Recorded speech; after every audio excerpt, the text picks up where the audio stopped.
ఏ ఒక్క హామీని కూడా నెరవేర్చినటువంటి కాంగ్రెస్ పార్టీ మొదటి స్థానానికి రావడం, మరి మేమే తెలంగాణ తెచ్చినాం కాబట్టి, మేమే అంతటా నంబర్ 1 ఉన్నాం కాబట్టి, ప్రజలకు మేము ఎనలేని సేవ చేసినాం, లిటరల్లీ ప్రజలు మాకు గుడి కడుతుర్రు అని చెప్పుకునేటటువంటి బీఆర్ఎస్ పార్టీ చాలా చోట్ల 3వ స్థానానికి, కొన్ని చోట్ల 4వ స్థానానికి పడిపోవడం, అసలు తెలంగాణతో సంబంధం లేకుండా ఒక్క రూపాయి కూడా తెలంగాణ ప్రజలకు పెట్టినటువంటి భారతీయ జనతా పార్టీ మరి ఎక్కడుందో అర్థం కాకుండా చాలా కన్ఫ్యూజ్డ్ మ్యాండేట్తోని ఒక్క కరీంనగర్ కార్పొరేషన్ గెలుచుకోవడానికి అష్ట కష్టాలు పడుతున్నటువంటి సందర్భం చూడడం జరుగుతూ ఉంది. మనం అంటే ఇందులో మాలాంటి న్యూ ప్లేయర్స్ అనుకోకుండానే మాట ఎందుకంటున్నా అంటే, తెలంగాణ అస్తిత్వ పరిరక్షణ కోసం 20 సంవత్సరాలుగా పనిచేస్తున్నటువంటి జాగృతి, అనేక తెలంగాణ అంశాల కోసం పనిచేస్తున్నటువంటి జాగృతి, మేము ఇప్పటికే రాజకీయ పార్టీగా మారబోతా ఉన్నాం, ఒక కొత్త రాజకీయ శక్తి ఈ రాష్ట్రంలో రాబోతుందని ప్రకటించి ఉన్నాం. ఆ ప్రకటనతో ఉత్తేజితులైనటువంటి అనేక మంది మా కార్యకర్తలు పోటీ చేస్తామనేటటువంటి ఒత్తిడి మా మీద తేవడంతో చివరి నిమిషంలో మేము ఆల్ ఇండియా ఫార్వర్డ్ బ్లాక్ అన్న వాళ్ళతో కలిసి మరి ఎన్నికల్లో పోటీ చేయడం జరిగింది. సో కోఆర్డినేషన్ కానీ ఏది కానీ, లేకపోతే క్యాండిడేట్స్ ఐడెంటిఫికేషన్ కావచ్చు, వారికి అసలు మా తరఫు నుండి సహకారం కావచ్చు, ఏ రకంగా కూడా లేకుండానే ప్రజలు దాదాపుగా 40+ ప్లేసెస్లో జాగృతి ఆల్ ఇండియా ఫార్వర్డ్ బ్లాక్ వారిని గెలిపించినందుకు ముందుగా ప్రజలకు ధన్యవాదాలు తెలియజేస్తాము. 33 అఫీషియల్గా మనకు నంబర్ కనబడుతుంది. చాలా దగ్గరగా టెక్నికల్గా ఏం జరిగిందంటే, ఇండిపెండెంట్స్ అని చెప్పి బీఫామ్ నింపినటువంటి వాళ్ళు మళ్ళీ మనం తర్వాత బీఫామ్ ఇవ్వచ్చు అనుకుంటే అట్లా కుదరక చాలామంది గెలిచి ఉన్నారు. ఆ ఇండిపెండెంట్స్ అందరు కూడా జాగృతితోని ఆల్ ఇండియా ఫార్వర్డ్ బ్లాక్తో ఉన్నటువంటి వాళ్ళు అందరినీ కూడా లెక్కేసుకుంటే మనకు 40+ వచ్చినారు. అదేవిధంగా ఒక మున్సిపాలిటీ, వడ్డేపల్లి మున్సిపాలిటీలో క్లియర్ మ్యాండేట్ వచ్చినా కూడా వెంటనే కాంగ్రెస్ పార్టీ, అదేవిధంగా అనేక ఇతర పార్టీలు కలిసి ప్రలోభాలకు గురి చేయడం, మరి ఆ రిజల్ట్ రేపు ఎట్లా అవుతుందో తెలియదు, ఆ చైర్మన్ ఏ పార్టీ అన్నట్టు ఎట్లా వస్తుందో కూడా తెలియదు, కాబట్టి దాని గురించి నేను మాట్లాడట్లేదు. ఇంకొక చోట మా వాళ్ళు కీలకంగా ఒకటే సీటు గెలిచారు కాబట్టి అక్కడ వైస్ చైర్మన్ కూడా ఆఫర్ చేస్తూ ఉన్నారు. దాని మీద అక్కడ లోకల్ వాళ్ళనే ఆలోచించుకోమని చెప్పినాం. ఎందుకంటే 2-3 పార్టీలు ఆఫర్ చేస్తున్నాయి, వాళ్ళకు ఎవరితో వెళ్ళాలో లోకల్ వాళ్ళే డిసైడ్ చేసుకోవాలని చెప్పడం జరిగింది. సో అల్టిమేట్గా ఒక అబ్జర్వర్గా, ఒక తెలంగాణ ఆడబిడ్డగా ఈ ఎన్నికల వాతావరణం అంతా చూస్తే కూడా ఒక రకంగా బాధాకరంగా ఉంది. ఎందుకంటే ముఖ్యమంత్రి గారు పోయినసారి ఎన్నికలలోనే నేను చెప్పడం జరిగింది, మీరు కంప్లీట్గా చట్టాలను ఉల్లంఘించి ఎలక్షన్ కమిషన్ యొక్క అన్ని రకాలైనటువంటి పరిమితుల్ని అధిగమించి మీరు పంచాయతీలలో ఎన్నికలైనప్పుడేమో ప్రభుత్వ ఖర్చుతోని మున్సిపాలిటీలలో ప్రచారం చేస్తున్నారు, మున్సిపాలిటీలలో ఎన్నికలైనప్పుడేమో ప్రభుత్వ ఖర్చుతోని మీరు గ్రామాలలో ప్రచారం చేస్తున్నారు. ఏ రకంగా చూసినా మీరు అన్ని రకాలుగా రాజ్యాంగబద్ధమైనటువంటి చట్టాలన్నింటినీ అతిక్రమిస్తూ ఉన్నారు. దానికి ఎలక్షన్ కమిషన్ ఏమనట్లేదు, దానికి ప్రధాన ప్రతిపక్షం ఏమంటలేదు. అవి ఒక పక్కన పెడితే అసలు పట్టణాలలో కాంగ్రెస్ పార్టీ చేసిన అభివృద్ధి ఏంది అనే ప్రశ్న కూడా వేయడం లేదు. పైగా మున్సిపల్ శాఖ మంత్రిగా కేటీఆర్ గారే ఉన్నారు. అంతకుముందు నేను మున్సిపల్ శాఖ మంత్రిగా మొత్తం అన్ని మున్సిపాలిటీలని తీర్చిదిద్దినా అని చెప్పినటువంటి కేటీఆర్ గారు మరి అలా 16 స్థానాలు వచ్చినా 17 స్థానాలు రాగానే మాకు ఈ మాత్రం వచ్చుడే ఎక్కువ, ఆనాడైతే కాంగ్రెస్కి అది కూడా రాకుండా చేసినాం మేమని చెప్పి ఆయన చెప్తా ఉన్నారు. అంటే ఒక విచిత్రమైన స్థితి ఈ రాష్ట్రంలో నెలకొన్నది. డెఫినెట్గా ఈ రాష్ట్రంలో ప్రజలు మాలాగా కొత్తగా ఒక మంచి ఎజెండాతో వచ్చే వాళ్ళకు స్వాగతిస్తారనేటటువంటి విషయాన్ని నిన్నటి ఎన్నికల ఫలితాలు రుజువు చేసినాయని చెప్పి నేను బలంగా నమ్ముతా ఉన్నా.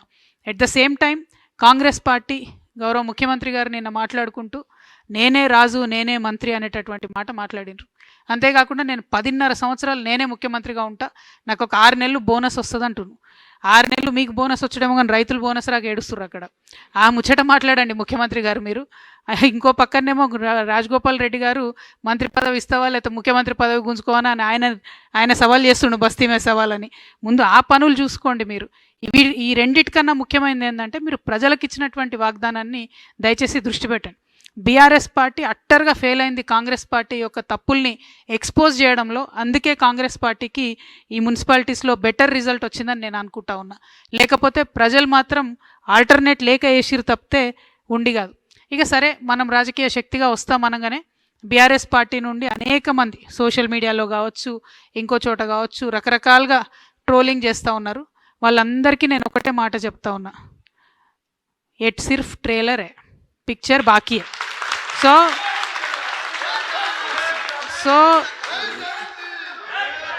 సో ఇప్పుడే ఇప్పుడే ఇప్పుడే తొందరపడి మాట జారకండి, కారు కూతలు కుయ్యకండి. ఇప్పటికన్నా సరిదిద్దుకోండి. ఉద్యమకారులను పట్టించుకోలేదు. వాళ్ళ పక్షాన్ని నేను మాట్లాడితే ఎటువడతట్టు నా మీద మాట్లాడుతూ ఉన్నారు. మీరు పట్టించుకోకపోగా కాంగ్రెస్ ఇస్తానన్న వాగ్దానాలు నెరవేర్చడం కోసం నేను మాట్లాడితే ఉల్టా నా మీద మాట్లాడితే ఏమవుతుందంటే గిట్లనే అవుతుంది రిజల్ట్. కాబట్టి సరి చేసుకోండి, మీ పద్ధతులు సరి చేసుకోండి, ఆరోగ్యన్స్ తగ్గించుకోండి, ప్రజల మధ్యలో ఉండే ప్రయత్నం చేయండి. At the same time Congress పార్టీని కూడా మేము డిమాండ్ చేస్తూ ఉన్నాం. ఏవైతే హామీలు మీరు ఇచ్చారో అవి నెరవేర్చడానికి మీకు ఒక అసెంబ్లీ వస్తూ ఉంది. ఇప్పుడు అసెంబ్లీ పెడతా ఉన్నారు బడ్జెట్ సెషన్. అందులో అన్నీ కూడా మీరు హామీలు నెరవేర్చాలని చెప్పి నేను కోరుతా ఉన్నాను. ఇంకొక విచిత్రమైన పరిస్థితిని మనం గమనించాం. ఇక్కడ ఒక్కొక్క మున్సిపాలిటీలో ఒక్కొక్క రకమైన పొత్తు, కానీ మేజర్ మున్సిపాలిటీలలో మాత్రం నార్త్ మొత్తంలో కూడా బీజేపీ బీఆర్ఎస్ అన్నట్టుగా కనబడుతూ వచ్చింది. సౌత్ మొత్తం కాంగ్రెస్ ఎక్కువ కనబడ్డది. నేను ఇదివరకు కూడా చెప్తూ వచ్చిన నా పొలిటికల్ అబ్జర్వేషన్ ప్రకారం బీజేపీ బీఆర్ఎస్ పొత్తుకు ఇది తొలి మెట్టుగా నేను భావిస్తూ ఉన్నా. మరి ఇక్కడ నుంచి ఎట్లయితుంది ఏంది అన్నది అబ్జర్వ్ చేస్తూ ఉండాలి, కానీ తొలి మెట్టుగా నేను భావిస్తూ ఉన్నా. ఇంకొక మాట కూడా నేను చెప్తా ఉన్నా. నిన్న కేటీఆర్ గారు మాట్లాడుతూ సిపిఐ పార్టీ కార్మికుల హక్కుల కోసం బాగా పనిచేసింది కాబట్టి కొత్తగూడెంలో నేను ఓపెన్ ఆఫర్ ఇస్తున్నా అని చెప్పారు. అంటే బీఆర్ఎస్ పార్టీ ఎంత దుస్థితికొచ్చిందంటే, మనం ఇదివరకు సిపిఐ సిపిఎం పార్టీని తోక పార్టీ అనేది బీఆర్ఎస్ వాళ్ళు. అంటే ఇప్పుడు ఆ తోక పార్టీకి తోకగా మారిపోయింది బీఆర్ఎస్ పార్టీ. వాళ్ళు అడగనే లేదు, వీళ్ళే ఓపెన్ ఆఫర్ ఇచ్చి మేమే ఇస్తాం పొత్తు అని చెప్తారు. కానీ ఇక్కడ నాకున్న అభ్యంతరం ఏంటంటే, సిపిఐ పార్టీకి సంబంధించి ఏఐటియుసి వాళ్ళు సింగరేణిలో అన్ని హక్కులను కూడా పొడగొట్టిరు. కార్మికులకు ఉన్నాయి, ఒకటి కాదు రెండు కాదు, లెక్క పెడితే ఒక 20 హక్కులు కార్మికులకు ఉన్నాయి, పోగొట్టిరు వాళ్ళు. మొన్న నైని కుంభకోణం జరిగితే వాళ్ళు ఒక్క మాట కూడా మాట్లాడలేదు. వాళ్ళతో వీళ్ళు పొత్తు పెట్టుకుంటా అంటారు. ఇంకొక మాట, ఇదే సిపిఐ సాంబశివరావు గారు అసెంబ్లీలో నిలబడి కాళేశ్వరం విషయంలో కేసీఆర్ గారిని బీఆర్ఎస్ పార్టీని ఎన్ని మాటలు అన్నారో కేటీఆర్ గారు ఒకసారి చూడాలి.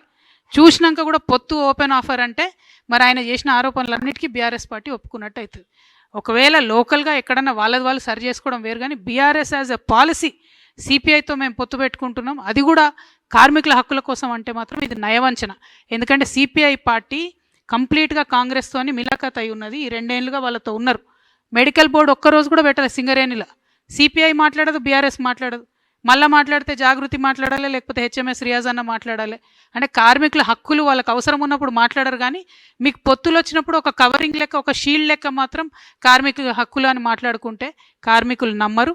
సింగరేణిలో కూడా ఎన్నికలు వస్తున్నాయి, దాంట్లో కూడా జాగృతి హెచ్ఎంఎస్ పొత్తు ఉంటుంది. అప్పుడు కూడా మా యొక్క ఏదైతే కార్మికులకు మనం చేసినటువంటి అంశాలు ఉన్నాయో కార్మికుల దయతోని మా పవర్ ఏందో కూడా చూపించే ప్రయత్నం చేస్తామని తెలియజేస్తూ